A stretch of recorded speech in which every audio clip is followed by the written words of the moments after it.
এই যে চেলসি এবং মারেস্কা দুই দিকে চলে গেল, এটার পেছনে চেলসির দায় কতটুকু? এনজো মারেস্কা আসার পর থেকে চেলসি অনেক টাকা খরচ করেছে, এটা নিয়ে কোনো সন্দেহ নেই। কিন্তু এই অনেক টাকা খরচ করে চেলসি যে সকল খেলোয়াড়কে নিয়ে এসেছে, তাদের মধ্যে কয়জনকে আপনি নির্দ্বিধায় ওয়ার্ল্ড ক্লাস খেলোয়াড় বলতে পারবেন? আপনি আমাকে একটু বলুন তো। ডিফেন্ডার তোসিন আদারাবিওরো, মিড লেভেলের ডিফেন্ডার। এস্তেভাও উইলিয়াম, একমাত্র এই একটা খেলোয়াড়ই ওয়ার্ল্ড ক্লাস লেভেলের, যাকে কিনা চেলসি হায়ার করছে। Omari Kellyman, I actually don't have any idea who is. Marc Guiu, বার্সেলোনায় খেলতেন অত্যুকি জানি, কিন্তু খুবই মিড লেভেলের একজন স্ট্রাইকার। চেলসির মতো ক্লাবে খেলার মতো যোগ্যতা সম্পন্ন না। স্যান্ডারল্যান্ডে যখন ধারে গেছিলেন সেখানেও তিনি রেগুলার খেলতে পারেন নাই। কিরান ড্রিউসবুরি হল, লেস্টার সিটিতে মারেস্কার হয়ে খেলতেন, যখন সুযোগ পেয়েছেন ভালো খেলেছেন, কিন্তু চেলসি লেভেলের মিডফিল্ডার না। রেনাটো ভিগা, খুবই লো লেভেলের একটা player. Caleb Wiley, I actually have no idea who he is. Jorgensen, খুবই মিড লেভেলের একটা গোলকিপার। অ্যারন অ্যানসেলমিনো, অনেক ট্যালেন্টেড, কিন্তু ইনজুরির কারণে এখনও চেলসির হয়ে নিজেকে সেভাবে প্রতিষ্ঠিত করতে পারেননি। বরুসিয়া ডর্টমুন্ডে বেশ ভালোই খেলছেন। পেদ্রো নেতো, খুবই ওয়ান ডিমেনশনাল একটা উইঙ্গার লাগে আমার কাছে, যে কিনা সেরকম গোলস করি না। জও ফেলিক্স, হয়তোবা অনেক ভালো খেলতে পারতেন, কিন্তু সেই প্রতিভার সদ্ব্যবহার আমরা দেখতে পাইনি কখনোই। মাইক প্যান্ডার্স, চেলসি লেভেলের গোলকিপার না। জেডেন সানচো, হয়তোবা প্রপার এনভায়রনমেন্ট পেলে ভালো খেলতে পারতেন, কিন্তু চেলসিতে সেই প্রপার এনভায়রনমেন্টটা পাচ্ছেন না। লিয়াম ডেলাপ, ভালো স্ট্রাইকার, বাট চেলসি এখন যে ধরনের স্ট্রাইকার চাচ্ছে সেই লেভেলের না। দারিও এসুগো, জেমি গিটেন্স, দুর্দান্ত খেলোয়াড়, কিন্তু এখনো পর্যন্ত এস্তেভাও লেভেলের বিশ্বমানের বলা যায় না। জোরেল হাতো, এগেন অনেক র প্লেয়ার, ভালো প্লেয়ার, কিন্তু আরো অনেক পালিশ করতে হবে। জাও পেদ্রো, ভালো স্ট্রাইকার, বাট এই ধরনের স্ট্রাইকারের চেলসির আপাতত দরকার নাই। কেন্দ্রি পায়েস, চেলসির হয়ে এখনো খেলেননি, সো বলতে পারতেছি না। ফাকুন্দো বুনানাত্তে, খুবই অপ্রয়োজনীয় একটা সাইনিং ছিল। সো দেখেন, এই যে যতগুলা খেলোয়াড় আপনি দেখছেন, এদের মধ্যে এক এস্তেভা উইলিয়াম ছাড়া আপনি কাকে বিশ্বমানের সাইনিং বলবেন? হ্যাঁ, কাগজে কলমে আমরা দেখতে পাচ্ছি যে চেলসি মিলিয়ন মিলিয়ন টাকা খরচ করছে, কিন্তু বিশ্বমানের খেলোয়াড় তারা কয়জনকে নিয়ে এসেছে? চেলসির সবচেয়ে বড় দরকার ছিল যে এনজো মারেস্কার হাতে যেহেতু আমি দায়িত্ব দিচ্ছি, একটা প্রজেক্ট ম্যানেজারের হাতে যেহেতু আমি দায়িত্ব দিচ্ছি, সেই প্রজেক্ট ম্যানেজারের অধীনে আস্তে আস্তে আমার স্কোয়াডটাকে ভালো মতো বিল্ড করার জন্য যে সকল খেলোয়াড় কেনা দরকার, এক্স্যাক্টলি ওই সকল প্রোফাইলের খেলোয়াড়ই আমাদেরকে কিনতে হবে। কিন্তু চেলসি সেটা কিনে নাই। ডাইনে বায়ে সামনে পিছে 16, 17, 18 বছর বয়সের যতগুলো র ট্যালেন্ট দেখছে তাদেরকে চোখ বন্ধ করে কিনছে। এবং আমি মোটামুটি বলতে পারি যে এই সকল খেলোয়াড়দের মধ্যে 80 থেকে 90% খেলোয়াড় কেনার পেছনে এনজো মারেস্কা কোনো সম্মতি ছিল না। সম্মতি যে ছিল না, তার সবচেয়ে বড় রিজন হলে গিয়ে he was a Chelsea coach, head coach, not a manager. এখন যে হেড কোচ হয়, তার দায়িত্ব থাকে শুধুমাত্র খেলোয়াড়দের উন্নতি করার ব্যাপারে, খেলোয়াড়দের পটেনশিয়াল বাড়ানোর ব্যাপারে, day to day training session নেওয়ার ক্ষেত্রে এবং ট্যাকটিক্সের ক্ষেত্রে। ম্যানেজারদের আরও যেরকম বাড়তি দায়িত্ব থাকে, ট্রান্সফার একটা সে থাকে, ক্লাবে কি হচ্ছে না হচ্ছে ইন জেনারেল একটা দায়িত্ব থাকে, এবং ক্লাবের অঘোষিত অ্যাম্বাসেডার হিসাবে যে উনি দায়িত্ব পালন করেন, ওই সকল দায়িত্ব কিন্তু এনজো মারেস্কাকে দেওয়া হয়নি। হি was a mower head coach.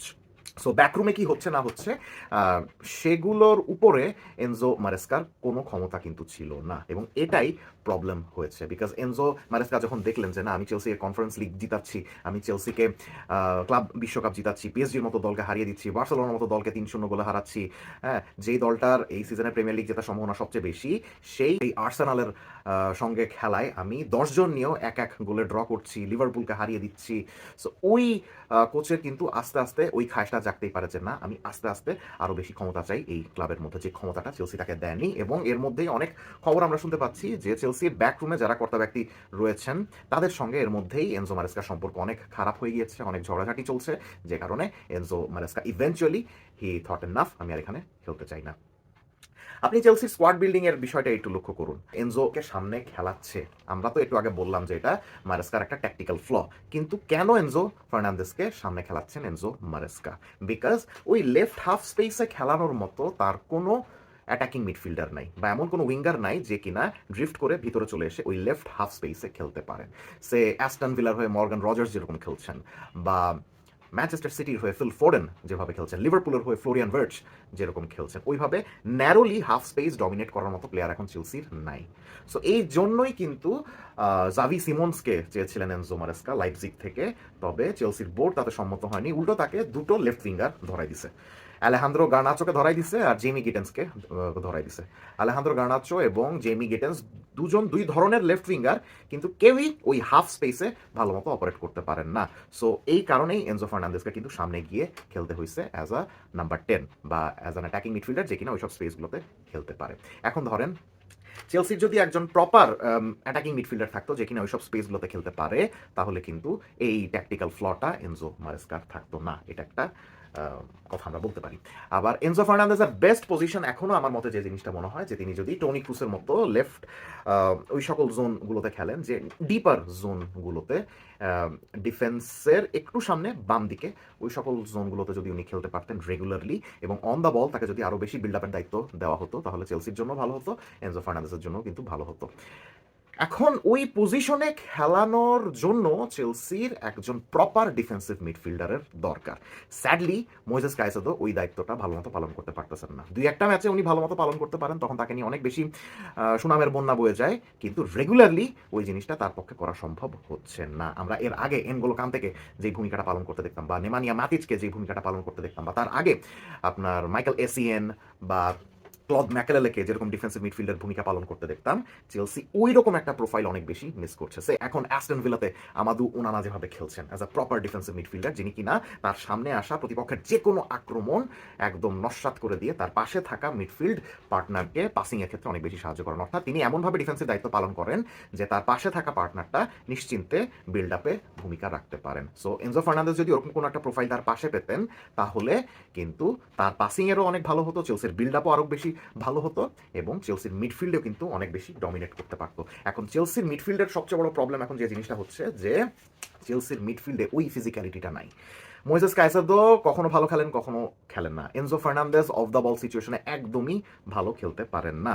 রোমেও লাভিয়া সমানে ইনজুরিতে থাকেন, যে কারণে সমস্যাটা হয় যে খেলা যখন অনেক বেশি ব্যাক অ্যান্ড ফোর্থ হয়, অনেক বেশি কেয়টিক যখন হয়, প্রতিপক্ষ যখন রেগুলারলি চেলসিকে ট্রানজিশনে আক্রমণ করে, তখন ওই ট্রানজিশনটা ঠেকানোর সামর্থ্য চেলসির মিডফিল্ডের থাকে না। চেলসির মিডফিল্ডের ওই ফিজিক্যালিটিটা আমরা দেখতে পারি না।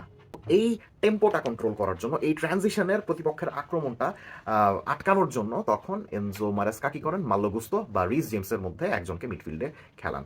এটা দিয়ে কাজ হয় ঠিকই, কিন্তু that is not sustainable.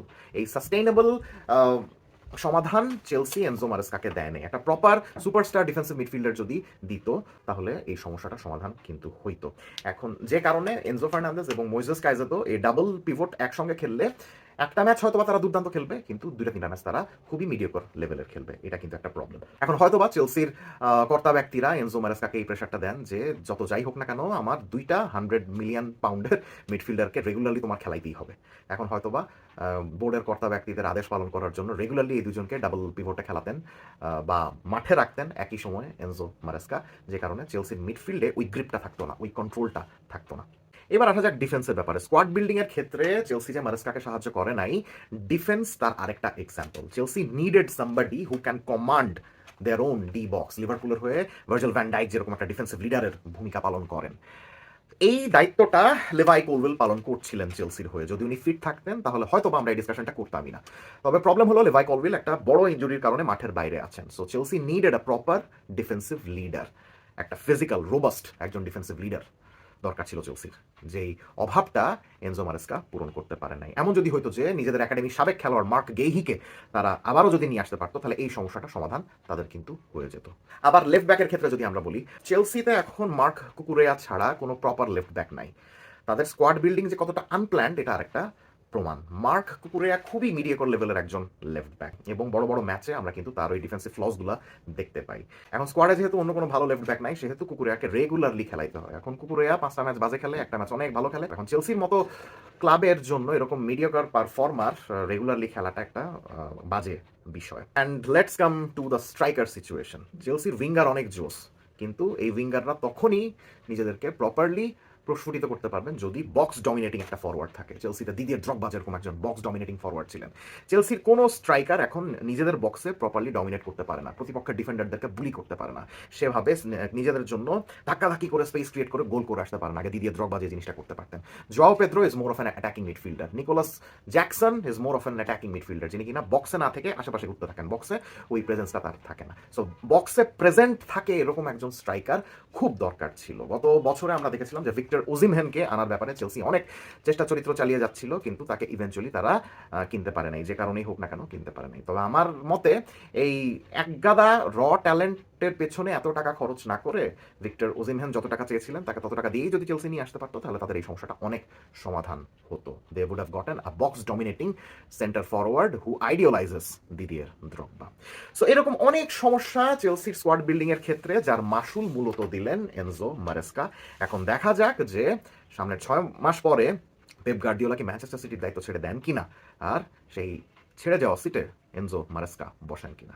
Comment সেকশনে জানিয়ে দিবেন আপনি চেলসির এই সিদ্ধান্ত, মারেস্কার এই সিদ্ধান্তকে কিভাবে দেখছেন। Let's have a discussion.